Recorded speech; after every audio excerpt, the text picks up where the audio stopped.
इतिहास प्रथम भाग आलोचना करथिले तार चतुर्थ खंड एवं त्रयोदश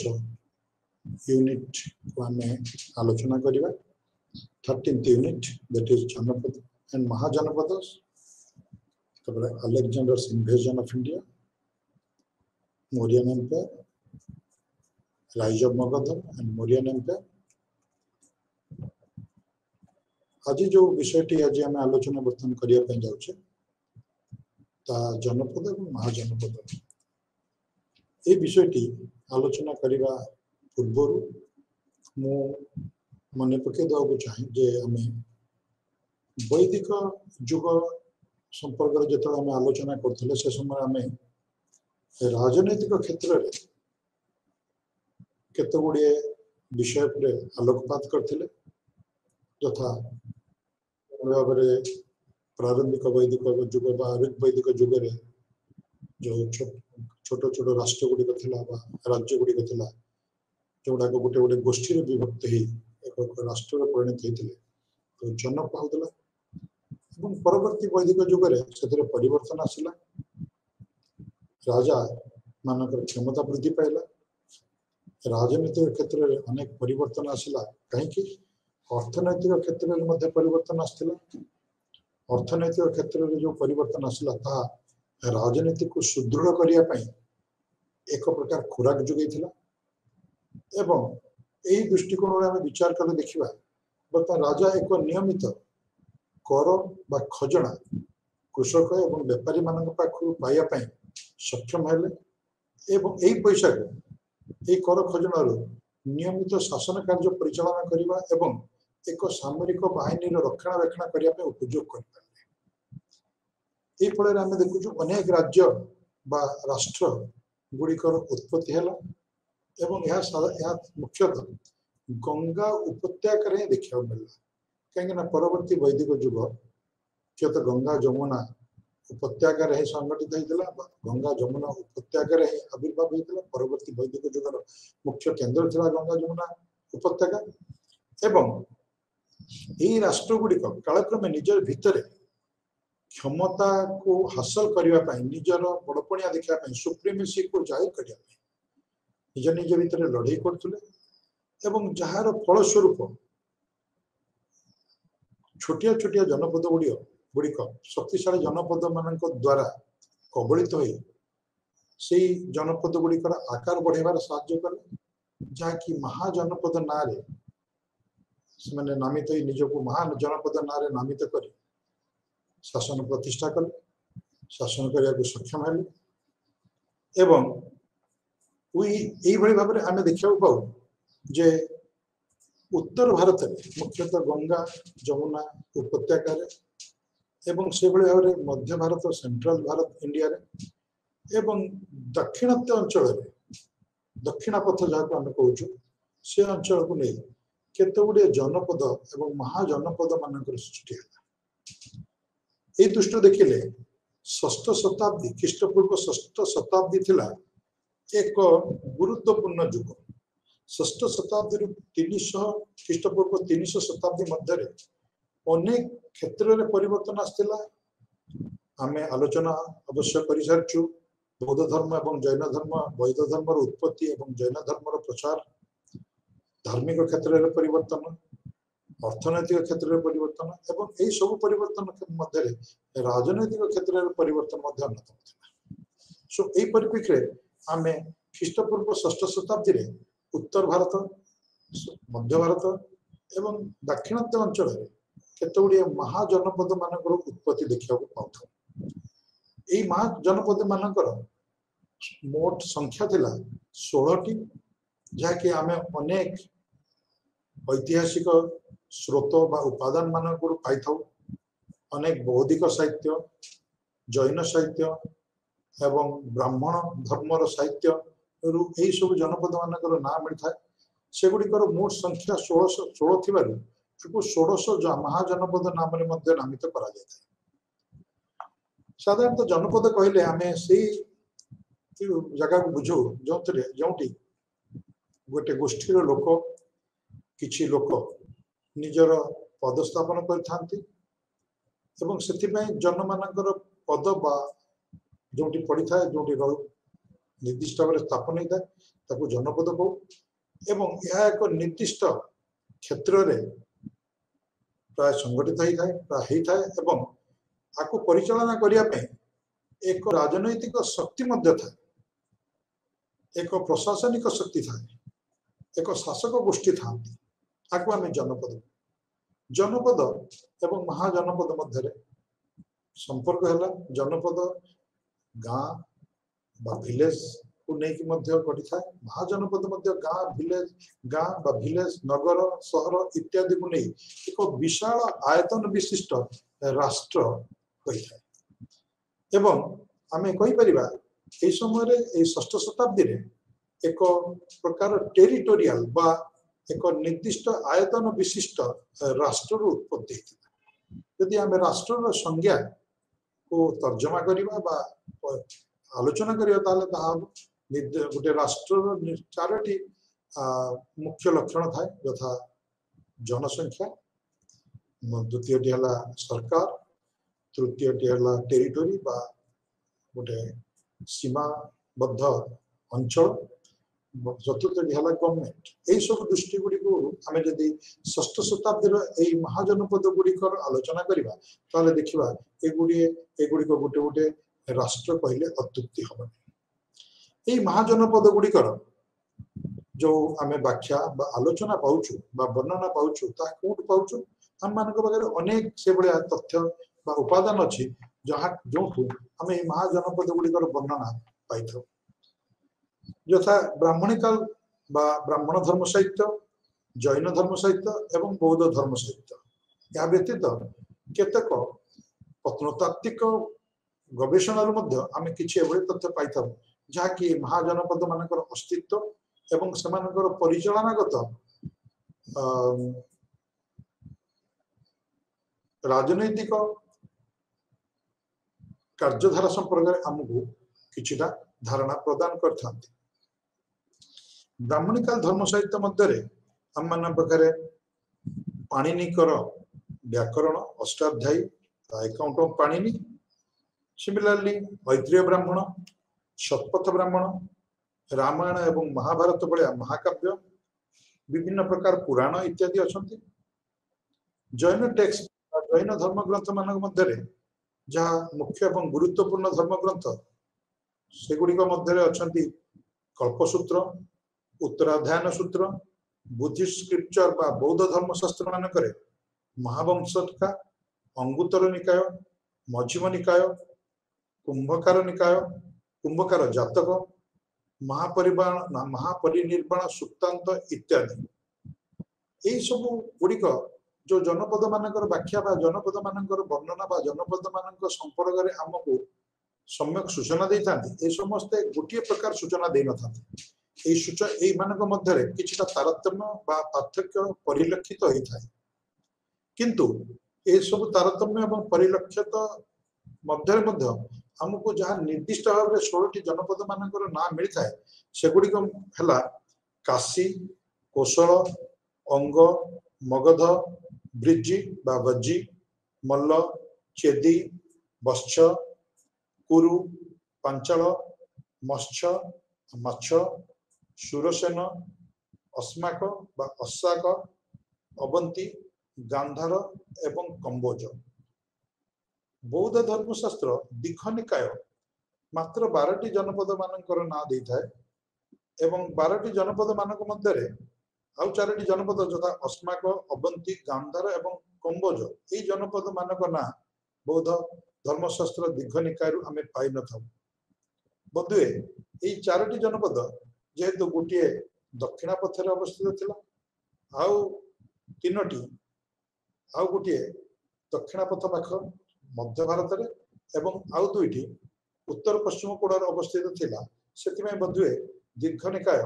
यही गुड़िक आलोचना करनी आलोचना करिवार कौन पाखे परिप्रेक्षी नथिला से भाव में जैन धर्मशास्त्र भगवती सूत्र आउ एक प्रकार लिस्ट बा तालिका ए जनपद मानकर दे था जैन भगवती सूत्र जो तालिका आम पाई था से बंग अंग बंग, मगध, मालय, मालविक,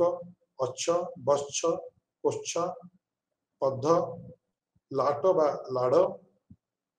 बज्जी, मल्ली बा मल्ल, काशी, कोशल, अवध एवं शंभुतर इत्यादि। किंतु जहाँ ना कहीं ये समस्त धर्मशास्त्र अध्ययन एवं समानकर वर्णना को आम जो एक सामंजस्य भित्तिर आलोचना करें तार परीक्षा करमको उपरोक्त 16 जनपद मिलता है जहाँ मुझे कहि काशी, कोशल, अंग, मगध, बज्जी, मल्ल, चेदी, वत्स, कुरु, पांचल, मत्स्य, सुरसेन, अशाक, अस्माक, अवंती, गांधार, कंबोज इत्यादि। यह व्यतीत ब्राह्मणिकार बा ब्राह्मण धर्म साहित्य आम आउ दुईटी जनपद मानकर व्याख्या पाई वर्णना पाई यथा पूर्व उपसागर कूल कलिंग एवं पश्चिम उपसागर कूल सौराष्ट्र ये दुईटी जाऊ ना कहीं ये 16 जनपद तत्कालीन भारत षष्ठ ख्रीष्टपूर्व 6ठ शताब्दी राजनैतिक दृष्टपटरे एक गुरुत्वपूर्ण भूमिका ग्रहण करथिले कहले भूल हम नहीं। से विषय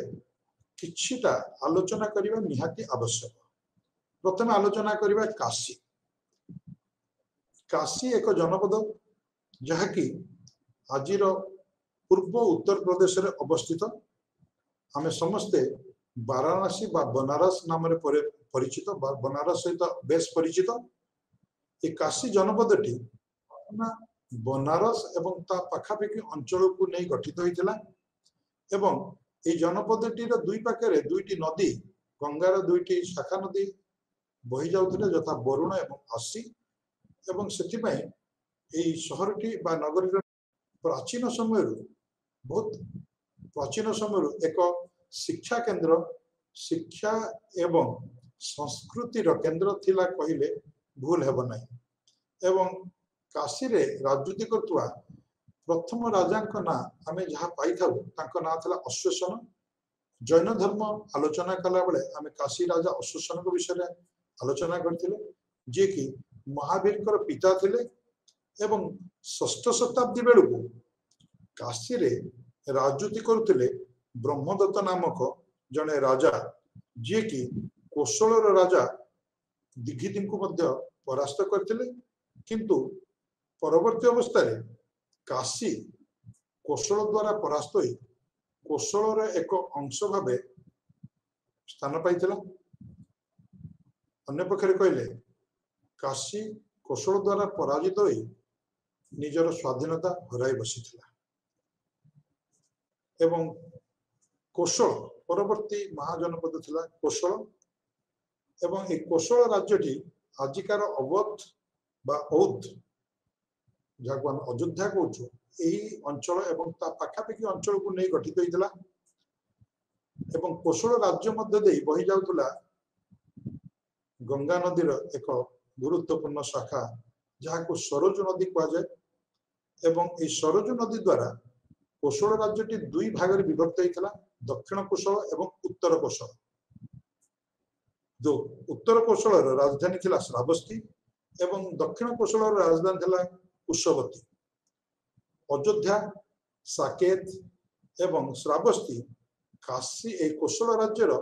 3टी मुख्य नगरी थिले एवं काशी राज्य को अधिकार कला परे कोशल राज्य उत्तर भारत रे एक गुरुत्वपूर्ण एवं शक्तिशाली राज्य भाव निजको प्रतिपादित करि पारथिला। 6ठ शताब्दी रे कोशल राज्य पर कोशल महाजनपद रे शासन करथुले इक्ष्वाकु वंशीय राजा महाकोशल। महाकोशल जने पराक्रमशाली राजा थिले एंड सी निजर झियो कोशल देवी को विवाह देइथिले मगध जनपदर नरेश बा राजा बिंबिसार को एवं विवाह फल मगध राजा बिंबिसार काशी कोशल राजा पाखु उपहार सूत्र रे काशी जनपद को पाइथिले। अन्य पक्षरे कहले काशी जनपद जहाँकि कोशल द्वारा पराजित होता निजर पराधीनता स्वीकार करथिला ताहा बर्तमान मगधर एक अंश विशेष हो पारथिला जेतले कोशल राजा महाकोशल तांकर कन्या कोशल देवी को बिंबिसार सहित विवाह देथिले एवं कोशल महाकोशल परे तांकर पुत्र प्रसन्नजीत कोशलर शासक होइथिले बा राजा होइथिले एवं से थिले गौतम बुद्धंकर समसामयिक एवं से बौद्ध धर्म मध्य ग्रहण करथिले एवं तांको परे प्रसन्नजीत परे विदुधव महाकोशलर राजा होइथिले एवं महाकोशलकर कोशलर राजा होइथिले एवं कोशल एवं मगध मध्य एक गुरुत्वपूर्ण युद्ध संगठित होता प्रसन्नजीत समय एवं ये युद्ध दीर्घ दिन धरी चलता एवं ये युद्धर परिणाम रे कोशल राज्य पराजित होई मगध राज्यर एक अंश भावे परिगणित होता तापर महाजनपद अंग महाजनपद एवं आजिकार जो बिहार तार उत्तर पूर्व भाग यही महाजनपदटी आजिकार भागलपुर एवं मुंगेर अंचल मुंगेर जिला को नहीं यही जनपदटी गठित होता एवं यह मगध महाजनपदर उत्तर एवं पूर्व भाग अवस्थित था अंगराज्यर बा अंग महाजनपदर राजधानी थिला चंपा एवं चंपा ये जो राजधानी गंगा एवं चंपा दुईटी नदीर मध्यवर्ती स्थान रे अवस्थित थिला अंगराज्यर दुईटी प्रमुख सहर थिले चंपा एवं मालिनी अंगराज्य बहुत पुरातन समय एक वाणिज्यिक केंद्र भावे निजको प्रमाणित करि पारथिला अनेक बणिक ये अंगराज्य रोथले एवं सेमाने भारत भितर अनेक जगह सहित वाणिज्यिक सूत्र रे निजको बांधी रखिथिले ता सहित भारत बाहर को जाई मध्य सेमाने वाणिज्य करुथिले एवं 6th शताब्दी रे ब्रह्मदत्त थिले ए अंगराज्यर बा अंग महाजनपदर राजा बिंबिसार निजर राजनैतिक एवं साम्राज्यवादर इच्छा को परिपूर्ण करिया पई ए अंगराज्य को आक्रमण करी आकु परास्त करी निजर मगध महाजनपद बा राज्य सहित मिशेई देथि परवर्ती जो महाजनपदटी को आलोचना करिबा ता होछि मगध एवं यह एक गुरुत्वपूर्ण महाजनपद थिला यार गुरुत्व एथिपाई जे ए महाजनपदटी 6th शताब्दी रे अन्य महाजनपद भली एक शक्तिशाली महाजनपद थिला एवं यार शक्ति एवं पराकाष्ठा कालक्रमे वृद्धि पाया लगी यार राजा बिंबिसार 6th शताब्दी रे यार राजा थिले बिंबिसार एवं तांको पुत्र अजातशत्रु उभय साम्राज्यवादर उच्चाकांक्षा नहीं मगध साम्राज्य को मगध महाजनपद को एक साम्राज्य परिणत करिया पई दृढ़ परिकर थिले एवं पूर्व कही रखी कोशल राजा झील महाकोशल देवी सहित विवाह फल बिंबिसार को काशी जनपद मिलता फल मगधर आयतन दक्षिण आड़ को बढ़ी जाता से भली भाव बिंबिसार अंगराज्य को परास्त कर निजर राज्यर परिसीमा उत्तर पूर्व को मध्य बढ़ई पारथिले कारण अंगराज्य मगधर गोटे अंश हो जाइथिला से भाव में बिंबिसार जड़े केवल जड़े सम्राट नथिले केवल जड़े राजा नथिले बरं से जड़े उच्चाभिलाषी एवं कूटनीति विशारद थे निजर कूटनीति फल से वैवाहिक संपर्क एवं सामरिक अभियान फल अनेक राज्य को निज दखल को आनिबा एवं अनेक राज्य सहित वैवाहिक संपर्क फल सहित सुसंपर्क रखा द्वारा निजर राज्य को निरापद रखा समर्थ होते मगध राज्य आजिकार पाटना एवं गया डिस्ट्रिक्ट को नहीं गठित होता एंड यह गंगा नदी ठारू उत्तर रे गंगा नदी ठारू दक्षिण रे अवस्थित विंध्य पर्वतमाला पर्यंत विस्तीर्ण थिला ଏହି राज्यर राजधानी थिला गिरिब्रज बा राजगृह एवं यह थिला मगधर पुरातन राजधानी। परवर्ती समय यार राजधानी पाटलिपुत्र को स्थानांतरित होता एवं ए गिरिब्रज बा राजगृह अन्यान्य नारे मध्य परिचित थिला यथा मगधपुरा, बृहद्रथपुर, वसुमती, कुशाग्रपुर एंड बिंबिसारपुर इत्यादि। मगध 6th शताब्दी रे गुरुत्वपूर्ण राजनीतिक क्षेत्र में केवल गुरुत्वपूर्ण भूमिका ग्रहण करनथिला बरं वाणिज्यिक क्षेत्र में यार अर्थनैतिक क्षेत्र में एवं सांस्कृतिक क्षेत्र में मध्य एक गुरुत्वपूर्ण भूमिका ग्रहण करथिला। मगध थिला जैन धर्म एवं बौद्ध धर्मर अभिवृद्धिर एक स्थल एंड दुईटी मुख्य साम्राज्य गुरुत्वपूर्ण साम्राज्य ये मगधरु ही उद्भव होते मगधरु ही सृष्टि होता। मौर्य साम्राज्य जहाँकि पाखापाखि समग्र भारत उपरे निजर राजनैतिक पतियाला विस्तार करने सक्षम होता एवं परवर्ती अवस्था 4th शताब्दी गुप्त साम्राज्य ये मगध राज्य ही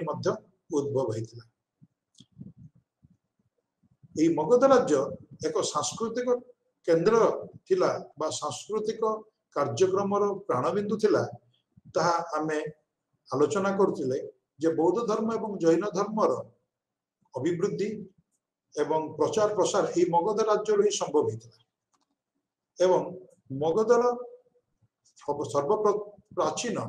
राजवंश थिला हरियांका डायनेस्टी एवं यार प्रथम राजा बृहद्रथ ए राजवंश को प्रतिष्ठा करने सक्षम होते एवं परवर्ती अवस्था बिंबिसार एवं अजातशत्रु भली महान नरपति माने ए मगध राज्यर शासक भावे मगधर गौरव को वृद्धि करियारे सक्षम होते। अजातशत्रु यथेष्ट शक्तिशाली एवं कूटनीति प्रकृतिर जने सम्राट थे। 6th शताब्दी बेलू अजातशत्रु निज मगध राज्यर उत्तर पश्चिम अवस्थित थिबा बज्जी राज्यर एक गोष्ठी लिच्छाबी मानक पराजित करने सक्षम होते। पराजित करने कूटनीतिर प्रयोग करने को पड़ता एवं अजातशत्रु परे मगध राज्य शासित होता उदयन द्वारा एवं यही समय गिरिब्रज बा राजगृह पाटलिपुत्र को मगधर राजधानी स्थानांतरित होता एवं जहाँ मु कहली कालक्रमे मगधर सत्ता वृद्धि पाया लगिला, मगधर राजनैतिक सत्ता वृद्धि पाया लगिला एवं मगध 3य शताब्दी ख्रीष्टपूर्व 3य शताब्दी बेलू एक साम्राज्य परिणत होता एवं ए साम्राज्य मगध साम्राज्य मौर्य सम्राट चंद्रगुप्त मौर्य समय एक गुरुत्वपूर्ण एवं शक्तिशाली एवं गौरवमय साम्राज्य भावे निजको परिचित करई पारथिला। या पर जो राज्यटी थिला बा जनपदटी थिला ता थिला बज्जी एवं ए बज्जी गंगा नदी टू उत्तर रे हिमालय उत्तर रे थिबा नेपाल पर्यंत विस्तृत थिला। बज्जी एक राजतांत्रिक जनपद बा महाजनपद नथिला, राजतांत्रिक राष्ट्र नथिला। ये थिला एक गणतांत्रिक राष्ट्र बा साधारणतांत्रिक राष्ट्र जाको इंग्लिश रे हम कहि परिबा Republican state. It was a confederacy of 8 small republics। ये गोटे 8 रु 9 टी छोट छोट गणतांत्रिक जनपद मानकर समूह थिला बज्जी राष्ट्र बा बज्जी महाजनपद। ये 8 टी मध्यरु मुख्य थिले विदेह,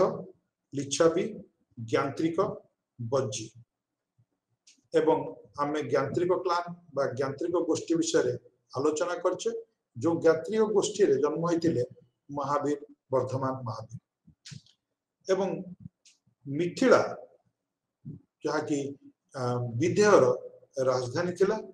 से पड़े भाबरे एई 8टी छोट छोट महाजनपद मानक मध्यरे जो एकता थिला, जो राजनीतिक एकता थिला, जो सामरिक एकता थिला, ता फल बज्जी गणतांत्रिक राष्ट्र गणतांत्रिक महाजनपद एक शक्तिशाली महाजनपद भाव भारत में मुंड टेकी उत्तर भारत में मुंड टेकी बज्जी पर आक्रमण करने एवं बज्जी को परास्त करने कहार साहस नथिला। क्रम आम देखू बिंबिसार भली जड़े कूटनीतिज्ञ एवं जड़े एम्बिशियस रूलर जड़े साम्राज्यवादी शासक सी बज्जी उपर आक्रमण करने को साहस करनथिले बरं बज्जी सहित सुसंपर्क रखापी से लिच्छवी राजकन्या छेलेना को विवाह करथिले किंतु तांको पुत्र अजातशत्रु कूटनीति प्रयोग फल बज्जी राज्यर सर्वनाश करथिले एवं ताको पराजित करी मगधर गोटे अंश भावे ताको रखिथिले।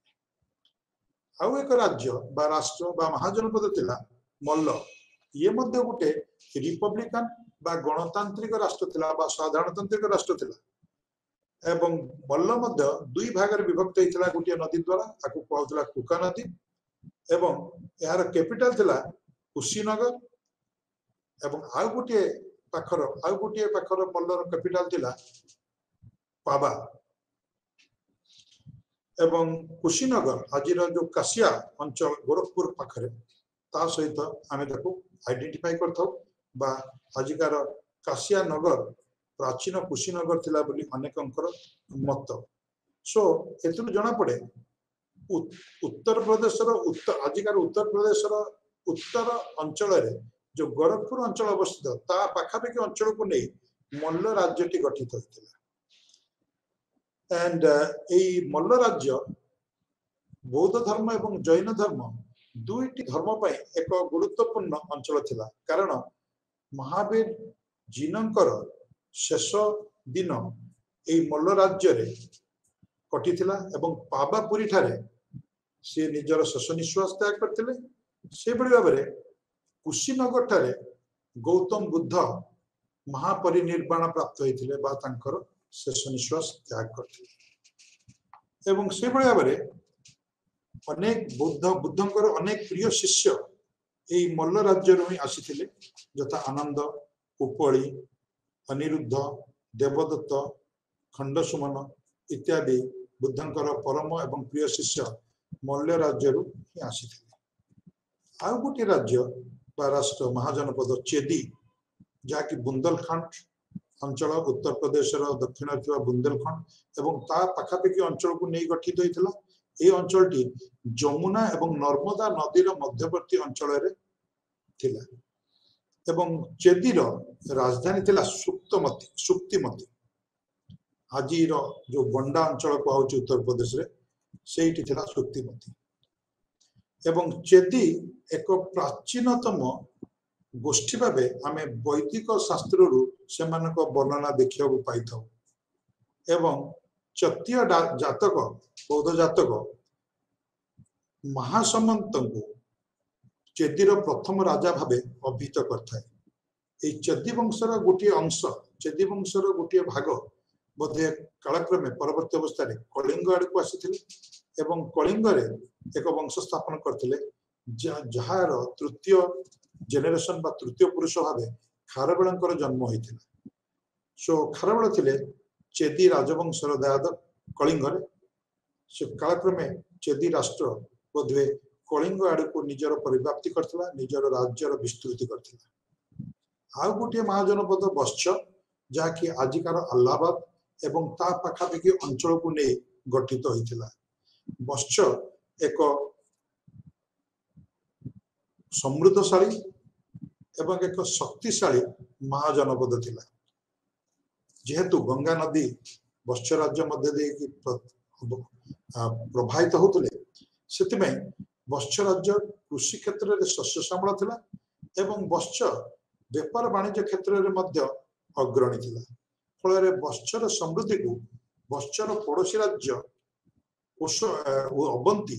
यथेष्ट ईर्षा करथिले। अवंतीर राजा चंद्रप्रद्योत बश्च उपरे निजर लोलुप दृष्टि पकईथिले।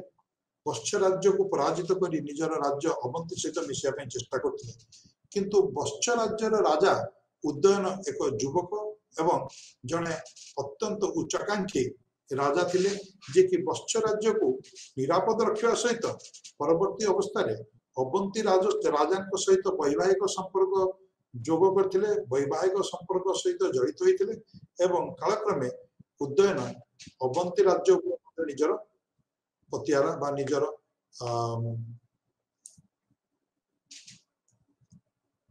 अथॉरिटी जाहिर कर पारथिले निजर प्रतिपत्ति जाहिर कर पारथिले एही भली भाबरे उदयन समय रे बत्स राज्य एक शक्तिशाली महाजनपद भाबे उभा होइतिला बा निजको प्रतिष्ठा करि पारथिला से बळे बारे कुरु राज्य थिला आजिकार दिल्ली मेरठ एवं स्थानेश्वर इत्यादि अंचल को नहीं गठित यार राजधानी थिला इंद्रप्रस्थ जहाँ को आज दिल्ली बोली कहा जाउछि कुरु गोष्ठीर लोक माने वैवाहिक संपर्क रखिथिले अनेक राज्य गुड़िक सहित अनेक गोष्ठी मानक सहित सेमानक मध्य थिले यादव माने भोज माने एवं पांचल महाभारत रे आमे कुरु मानकर कुरु राष्ट्र बा कुरु कुल विषय रे अनेक वर्णना जानि पाइछु एवं हस्तिनापुर थिला गोटे अत्यंत गुरुत्वपूर्ण नगरी एक कुरु महाजनपद बुद्धंक समय रे कुरु राष्ट्र बा कुरु महाजनपद जने सरदार बा मुख्य बा शासक जहाँ का ना थिला कौरव्य तांको द्वारा शासित होतला से बेले पांचाल राज्यटी आजिकार बरेली बादाउन एंड फरुखाबाद डिस्ट्रिक्ट जहाँ की उत्तर प्रदेश अवस्थित ताकू नहीं गठित होइतिला एवं ए पांचाल राज्यटी दुई भाग रे विभक्त थिला उत्तर पांचाल एवं दक्षिण पांचाल उत्तर पांचाल राजधानी थिला अहिछत्र जहाँ को आज आम रामनगर बरेली रामनगर बोली अभिहित करथाउ एवं दक्षिण पांचाल राजधानी थिला कांपिल्य जहाँ को फारुखाबाद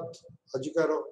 आधुनिक जुगर फारुखाबाद अंचल भितर एक अंचल भाव आम आइडेंटिफाई करथाउ चिन्हित करथाउ या व्यतीत अन्य केते आउ गोटे अत्यंत गुरुत्वपूर्ण नगरी थिला ए पांचाल राज्य रे जार ना थिला काम्यकुब्ज बा कन्नौज ए बड़ी भाबे पांचाल राज्य गोटे गोटे गुरुत्वपूर्ण महाजनपद ख्रीष्टपूर्व 6ठ शताब्दी रे थिला ता व्यतीत आउ गोटे राज्य मत्स्य जहाँकि आजिकार आधुनिक जुगर जयपुर अंचल राजस्थान में जयपुर अंचल एवं ता पाखापाखि अंचल को नहीं गठित होइथिला एवं यार राजधानी थिला विराटनगर एवं ए मत्स्य मानकर साधारणतः संपर्क थिला शूरसेन बा जहाँ को आज आम मथुरा अंचल सहित चिन्हित करुचु एवं परवर्ती अवस्था ख्रीष्टपूर्व 6ठ शताब्दी शेष बेलू पंचम शताब्दी बेलू ए मत्स्य राज्य शूरसेन पांचल इत्यादि राज्य मगध राज्य मध्य अंतर्भुक्त हो जाते शूरसेन आजिकार मथुरा अंचल यमुना नदी कूल शूरसेन प्राचीन शूरसेन राज्य भाव परिचित थिला मथुरा थिला यार राजधानी जदु बा जादव फैमिली माने ए अंचल पर ए अंचल रे बसवास करथुले एवं अवंती पुत्र यार प्रथम राजा भावे वर्णित होइछंती एवं अवंती पुत्र जने बौद्ध धर्मर उपासक थिले एवं बौद्ध धर्मर उपासना फल बौद्ध धर्म प्रति पृष्ठपोषकता फल मथुरा रे बौद्ध धर्मर प्रचार एवं प्रसार हो पारथिला एवं मथुरा रे बौद्ध धर्मर केंद्र भाव एक गुरुत्वपूर्ण केंद्र भाव परिचित हो पारला एवं परवर्ती अवस्था शूरसेन महाजनपदटी मगध महाजनपद सहित विलय होइथिला अवंती मध्य एक गुरुत्वपूर्ण महाजनपद थिला अवंती जहाँकि आजिर आधुनिक मालवा हमें जहाँ को कहि परिबा जे सेंट्रल बा केंद्र भारत अंचल आजिकार मालवा मध्य प्रदेश अंचल यही अंचल को नहीं अवंती राज्य गठित होता अवंती महाजनपद गठित होता एवं यही राज्यटी मध्य दुई भाग विभक्त होता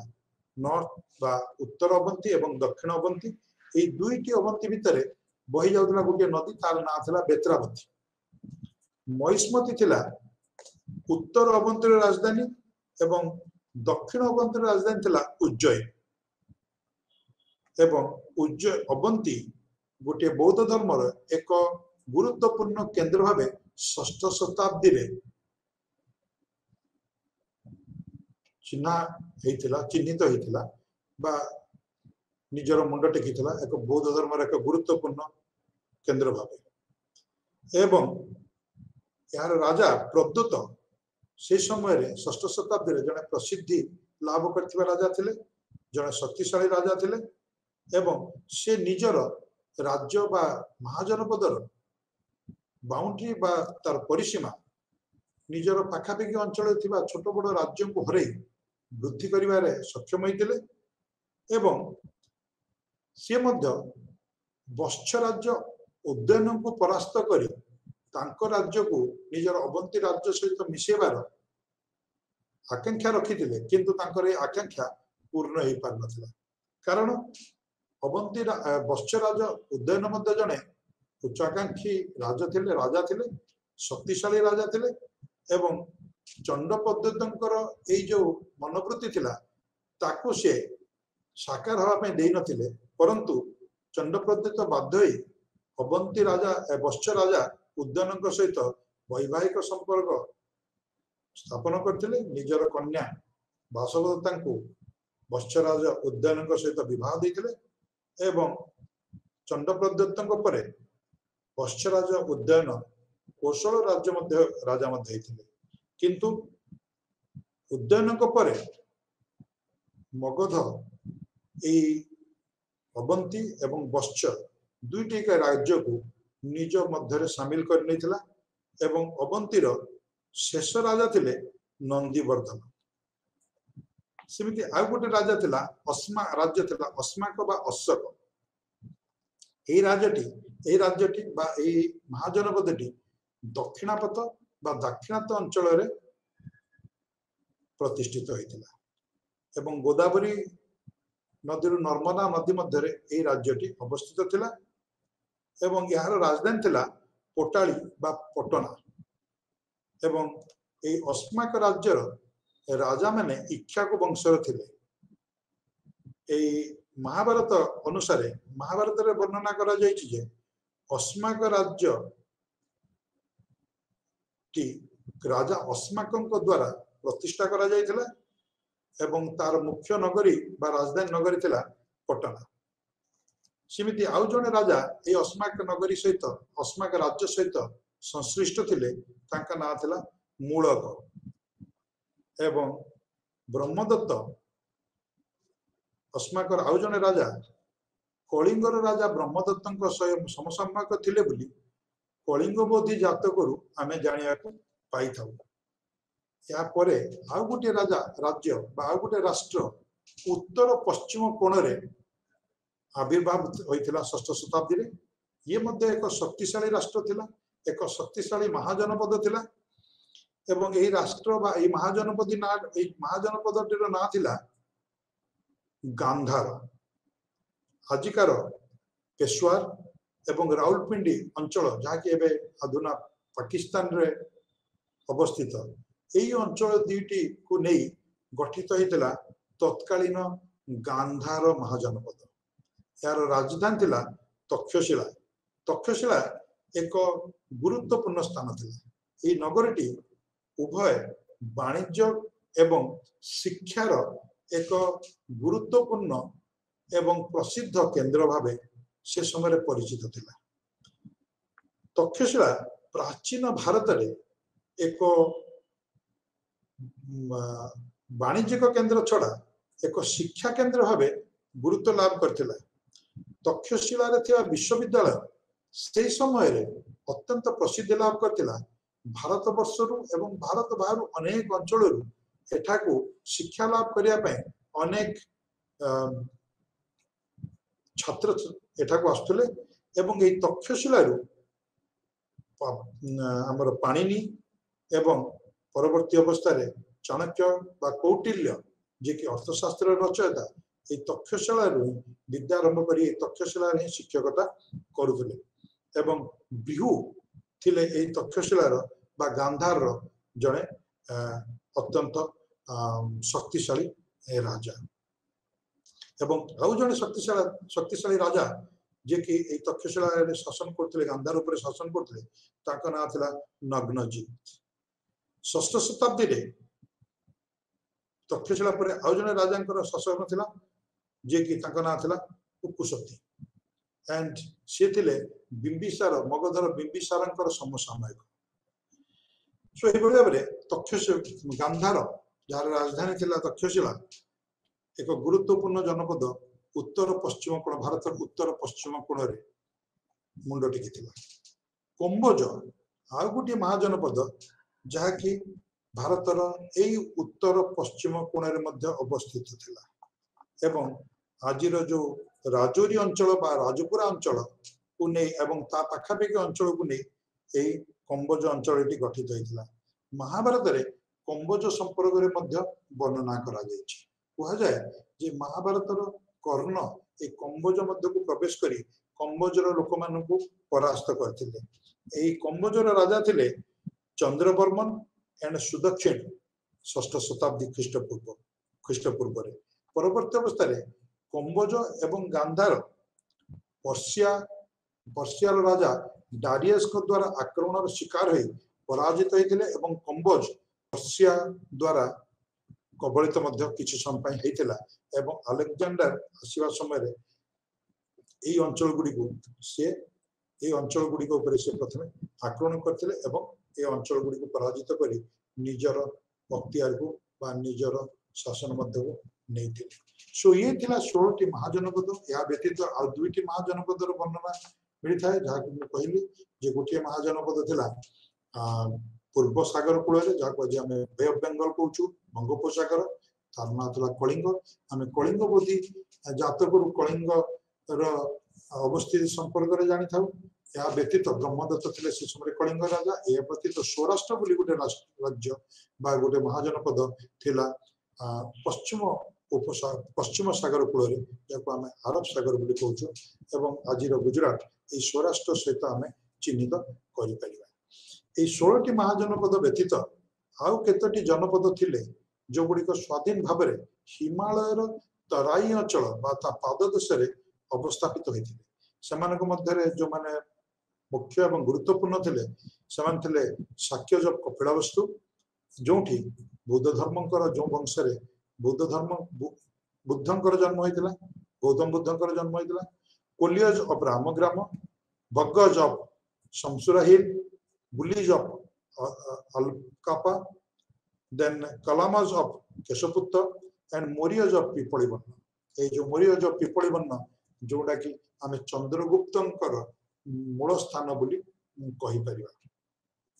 ତାପରେ ଆମେ ଏଇ ଯୋଉ ମହାଜନପଦ ଗୁଡ଼ିକର ଶାସନ ସମ୍ପର୍କରେ ସମ୍ୟକ ଆଲୋଚନା କରିବା এই ମହାଜନପଦ ଗୁଡ଼ିକ ମଧ୍ୟରେ ଯେମିତି ମୁଁ ଆଲୋଚନା କଲି ଅନେକ ମହାଜନପଦ ଥିଲେ ମୋନାର୍କିକାଲ ବା ରାଜତାନ୍ତ୍ରିକ ବା ରାଜାମାନଙ୍କ ଦ୍ୱାରା ଶାସିତ ହେଉଥିଲେ ଏବଂ ବଜ୍ଜି ମଲ୍ଲ ଇତ୍ୟାଦି କେତେକ ମହାଜନପଦ ଥିଲେ ଯୋଉମାନଙ୍କର ଶାସନ ଗଣତାନ୍ତ୍ରିକ ପଦ୍ଧତିରେ ଚାଲିଥିଲା ମୋନାର୍କିକାଲ ବା ରାଜତାନ୍ତ୍ରିକ ଶାସନରେ ଯୋଉମାନେ ଶାସିତ ହେଉଥିଲେ ସେଇ ଜାଗାରେ ରାଜା ଥିଲେ ସର୍ବେସର୍ବା ସିଏ ଶାସନର ମୁଖ୍ୟ ଥିଲେ ପ୍ରଶାସନର ମୁଖ୍ୟ ଥିଲେ ସାମରିକ ବାହିନୀର ମୁଖ୍ୟ ଥିଲେ ଏବଂ ଜଷ୍ଟିସ ବା ନ୍ୟାୟ କ୍ଷେତ୍ରରେ ମଧ୍ୟ ତାଙ୍କର ସର୍ବାଗ୍ରେ ଭୂମିକା ଥିଲା ଏହା ବ୍ୟତୀତ ରାଜାଙ୍କୁ ଶାସନଗତ କାର୍ଯ୍ୟରେ ସହାୟତା କରିବା ପାଇଁ କେତେ ଜଣ ଅଫିସର ବା କର୍ମଚାରୀ ନିଯୁକ୍ତି ପାଇଥିଲେ ଆମେ ଏହି ଷଷ୍ଠ ଶତାବ୍ଦୀରେ ଦେଖୁଛୁ ଯେ ଗୋଟିଏ ପ୍ରକାର ଅମଲାତନ୍ତ୍ର ସୁନ୍ଦର ଭାବରେ ପ୍ରସ୍ତୁତ ହୋଇଥିବା ଗୋଟେ ପ୍ରକାର ଅମଲାତନ୍ତ୍ର ରାଜ୍ୟ ଶାସନରେ ସହଯୋଗ କରିବା ପାଇଁ ଅବସ୍ଥାପିତ ହୋଇଛନ୍ତି ଏବଂ ସେମାନଙ୍କ ମଧ୍ୟରେ ଥିଲେ ପୁରୋହିତ ଯିଏ କି ଏକ ମନ୍ତ୍ରୀ ଭାବେ କାମ ମଧ୍ୟ କରୁଥିଲେ ଏହି ପୁରୋହିତ ଶବ୍ଦଟି ମଧ୍ୟ ଆମେ ବୈଦିକ ଶାସ୍ତ୍ର ऋग्वेद एवं परवर्ती वैदिक शास्त्र मान पाचु एवं ता व्यतीत सेनापति जे कि आर्मी बा सामरिक बाहिनी मुख्य थिले राजा थिले सेनाध्यक्ष बा सेनापति ऊपर देन सुत बा चेरिएटर रथ चालक सी गोटे ऑफिसर भाव राजा को साहाय्य करते ग्रामणी बरा ग्रामर मुख्य जड़े राज कर्मचारी भाव मान्यता पाउतिले जे कि राजकार्य राजा को साहाय्य करते निज निज ग्रामर विभिन्न समस्या को दूर करने एवं सेगुड़ी को बुझा द्वारा प्रशासन को साहाय्य करते संग्राहत्री ट्रेजरर आउ जन ऑफिसर थिले जे कि ट्रेजरी बा राजकोष चार्ज रे थिले सेमिति भागदुग जे कि रेवेन्यू कलेक्टर करथिले भाग अर्थ रेवेन्यू दुग कलेक्टर भागदुग एवं अक्षपति कीपर चेस देन गोपी कीर्तन जे कि राजांकर परामर्शदाता सहित राजांक सहित द्युत क्रीड़ा मध्य करथिले सभा एवं समिति जहाँ कि वैदिक जुगर प्रचलित थिला ऋग्वैदिक जुगर जार गुरुत्वपूर्ण भूमिका थिला से दुईटी परवर्ती वैदिक जुगर सेमानंकर गुरुत्व हरे बसिथिले मध्य षष्ठ शताब्दी रे मध्य आमे सभा समिति मानकर प्रेजेंस सेमानकर उपस्थिति वर्णना माध्यम रे पाई थाउ सेमानकर कथा को राजा केते दूर ग्रहण करथिले आ जदियो कहिबा सहज न किंतु यह मध्य निश्चित जे सभा समिति मध्य राजनीतिक क्षेत्र में निजर किछिटा प्रभाव विस्तार करिवारे सक्षम हेउथिले या व्यतीत आ जो रिपब्लिकन राज्य थिला बा जहा को हमें साधारणतांत्रिक बा गणतांत्रिक महाजनपद को से राज्य गुड़िकर शासन प्रायतः से राज्य गुड़िकर होइतिवा मनोनीत होइतिवा से राज्य मानकर लोक मानक द्वारा मनोनीत होइतिवा प्रतिनिधि मानक द्वारा ही चालुथला शासन मुख्य जने निर्वाचित होते प्रतिनिधि मानक मध्यरु एवं जे कि गणपति बा गणराजा बा संघ मूल्य बोली उपाधि रे भूषित होते गणराजा बा गणपति बोली तांको आउतला एवं ए जो माने इलेक्टेड हे कि आस्तले निर्वाचित प्रतिनिधि माने आसुतले विभिन्न राज्यरु एवं गोटे जगह रे बसतले जो गोटे हॉल रे बा गोटे सभागृह रे बसुतले ए सभागृह टी को कहा जाउतला संथागार एवं ए संथागार रे मिलित ए समान बसी राज्य एवं राज्य शासन संपर्कित कोनोसी निष्पत्ति ग्रहण करथुले एवं ए जो संथागार रो जो मीटिंग बा सभा कार्य चलतुला ताकू परिचालना करथुले जने ऑफिसर तांको ना थिला विनय धारा एवं आजिकार आम जो सभा गणतांत्रिक सभा अच्छी लोकसभा बा राज्यसभा एवं से भाव में प्रदेश मानकर जो सब विधानसभा अच्छी से जमी स्पीकर भूमिका थाए ये विनय धारा सी स्पीकर भूमिका ग्रहण करते एवं सभा कार्य को परिचालित करते जदि सभारे संथागार होता सभारे कौन विषय पर निष्कर्ष बाहर नथला ताहले ताको आउ थरे आलोचना करिया पई आउ गोटे कमिटी बा आउ गोटे समिति को पठा जाउतला एवं ए समिति को कहा जाउतला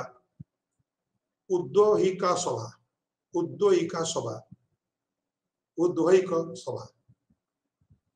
एवं जदि तापरे भी निष्कर्ष बाहर नथला ताले भोट माध्यम रे बा चंदा माध्यम रे गोटे निष्पत्ति निया जाउतला एई बळी भाबरे षष्ठ शताब्दी रे आमे जनपद मानकर उत्पत्ति सेमानकर शासन एवं प्रशासनिक कार्यक्रम एवं सेमानक मध्य थिबा विभिन्न प्रकार आक्रोश एवं आक्रमणात्मक भाव आमे देखिया को पाई थाउ एवं एही परिप्रेक्षी रे आमे देखु जे मगध जे एक महाजनपद भाव निजर उत्पत्ति लाभ करथिला गंगा नदी कूल रे आजिकार बिहार अंचल रे कालक्रमे परवर्ती पर्याय निजर शक्ति को वृद्धि करिवारे सक्षम हैला एवं चतुर्थ शताब्दी शेष बेलू चतुर्थ शताब्दी आरंभ बेलू मगध एक साम्राज्य रे निजको परिणत करि पारथिला अन्यान्य महाजनपद माने निजर शक्तिहीनता पाई हो बा मगधर शक्ति आगरे निजर मलिनता हो मगधर साम्राज्यवादर जो आकांक्षा आगे बलि पड़ जाते षष्ठ चतुर्थ शताब्दी बेलू देखू मगधर नंद वंशर राजत्व स्थापन एवं हरियांका वंश एवं नंद वंश मध्य आउ एक वंश मगधर शासन कार्य निजक नियोजित करते से वंशटी शिशुनाग वंश एवं ए वंशर काकबन्नी कालाशोक समय अनेक महाजनपद गुड़िक मगध मध्य अंतर्भुक्त होते मगध मध्य हजि जाते याफल मगधर आयतन बढ़ी एवं चंद्रगुप्त मौर्य ए आयतन को आहरी बढ़िया को जाए मगध साम्राज्य एक सुंदर एवं सठिक रूपरेख प्रस्तुत करने सक्षम होते जो आम षष्ठ शताब्दी विषय आलोचना करूँ षष्ठ शताब्दी राजनैतिक एवं अर्थनैतिक सांस्कृतिक दिग गुड़िक निश्चित भाव में भारत एवं भारतीय सभ्यता को एक निश्चित रूपरेख देवाई अभिप्रेत थे अन्य पक्षर कह गले षष्ठ शताब्दी जो राजनैतिक गतिविधि परवर्ती समय भारत एक साम्राज्यर प्रतिष्ठा दिगरे बाट पड़े एवं ये साम्राज्य थिला मौर्य साम्राज्य ता पूर्व नंद साम्राज्य जदि एक साम्राज्य निजक परिणत कर किंतु मौर्य साम्राज्य से साम्राज्य को आहरी अधिक गौरवमय एवं शक्तिशाली करने सहायक होता मध्य आउ एक गुरुत्वपूर्ण घटना संगठित होता घटी जाता ये घटना भारत उपर आक्रमण ख्रीष्टपूर्व षष्ठ शताब्दी शेष बेलू एवं पंचम शताब्दी मध्य पंचम शताब्दी आरंभ मध्य पर्सियार राजा डारियस भारत पर आक्रमण करी उत्तर पश्चिम भारत किछि अंचल निज अधीन को नहीं निजर पर्सिया साम्राज्य सहित मिसई ता परवर्ती समय भारत उपर ख्रीष्टपूर्व चतुर्थ शताब्दी शेष बेलू आउ एक आक्रमण होता ये आक्रमण थिला अलेक्जेंडर द्वारा संगठित अलेक्जेंडर जे कि ग्रीस मेसिडोनिया ठारे जन्म ग्रहण करते बापा ना था फिलिप से भारत को आक्रमण करने 326 ख्रीष्टाब्द सिंधु नदी अतिक्रम कर प्रवेश करते फिलिप इच्छा थिला पर्सिया साम्राज्य पर आक्रमण करी ताकू परास्त करी पर्सिया पूर्व जो ग्रीस पर विभिन्न समय आक्रमण करी ग्रीस जो प्रकार असम्मान करतिला एवं ग्रीस रो जो केतगुडी अंचल एशिया माइनर अंचल अवस्थापित थिला से गुडी को ऊपर निजर कब्जा कर नितिला बा निजर अख्तियार कर नितिला से अंचल गुडी को मुक्त करिबा एवं ग्रीस पर आक्रमण रो प्रतिशोध नवा पई फिलिप कर एक स्वप्न थिला पर्सिया पर आक्रमण करी ताकू पराजित करिबा एवं फिलिप कर मृत्यु 334 ख्रीष्टपूर्व हेगला परे तांकर पुत्र अलेक्जेंडर मसिडोनिया राजा हेले एवं राजा हबार किछि वर्ष मध्य स्वल्प वर्ष मध्य 3 वर्ष मध्य दिग्विजय से बाहरी पड़ते 334 ख्रीष्टपूर्व से बाहर पर्सिया पर आक्रमण कले पर्सिया पर विजय लाभ मध्य कले एवं तापर तांकर लक्ष्य थिला भारत मध्य को आसीबा एवं भारत मध्य प्रवेश करी भारत को आक्रमण करिया भारत को आसिया पछरे अनेक कारण थिला मुख्य कारण थिला भारत रे पर्सिया साम्राज्यर किछि अंचल थिला सेगुडी को दखल करिबा ता सहित भारत वर्षर समृद्धि एवं भारत वर्षर स्वर्णिम गौरव विषय मध्य से विभिन्न सूत्ररु जानिया को पाइथिले सेति से भारत वर्ष भितर आसी भारत को आक्रमण करी निजर साम्राज्यर एक अंश भावे भारत को रखिया पे से इच्छा करते आशा करते एवं से मत चाहते एक विश्व वीरर मुकुट पिंधि निजर गौरव को आहरी अधिक रु अधिक वृद्धि करिया सेति मध्य भारत को आसीबा थिला तांकर एक अभिप्सा अभिलिप्सा आमे देखो जे ख्रीष्टपूर्व 326 रे भारत मध्य को प्रवेश कले अलेक्जेंडर सिंधु नदी अतिक्रम करी एवं सिंधु नदी अतिक्रम कर हिंदुकुश पर्वत माला दे से भारत मध्य को आसते 326 ख्रीष्टपूर्व सिंधु नदी अतिक्रम कर तक्षशिला से पाद देले। तक्षशिलार राजा अंबी जे कि एक विशाल राज्यर अधिकारी थिले मध्य किंतु से एते शक्तिशाली राजा नथिले। अलेक्जेंडर को प्रतिहित करने बदल प्रतिरोध करने बदल अलेक्जेंडर को से स्वागत करथिले अनेक प्रकार उपहार प्रदान कर एवं निजर शत्रु पुरु को पराजित करने अलेक्जेंडर को उस्काई थिले बा अलेक्जेंडर को प्रवर्ताई थिले। अलेक्जेंडर आसीथिले सही अभिप्राय नहीं भारतर तत्कालीन राजनैतिक अवस्था जहाँ थिला अलेक्जेंडर ताको सुंदर भाव में बुझी पारथिले। भारतर राजनैतिक शक्ति माने निज निज मध्य एकता भुक्त नथिले, एकता सूत्र रे बांधी नथिले, परंतु निज निज मध्य शत्रुता आचरण करथिले एवं निज निज मध्य निजर सुप्रीमेसी बा निजर प्रभुता को विस्तार करने चेष्टा करथिले, जहाँ फल अलेक्जेंडर को बहुत सुविधा होता एवं सुगम हो जाता भारत भीतर को पशि यही एकता भुक्त हो राजा मान परास्त करने एवं यही क्रम प्रथम से अंबी प्रेरणा पाई।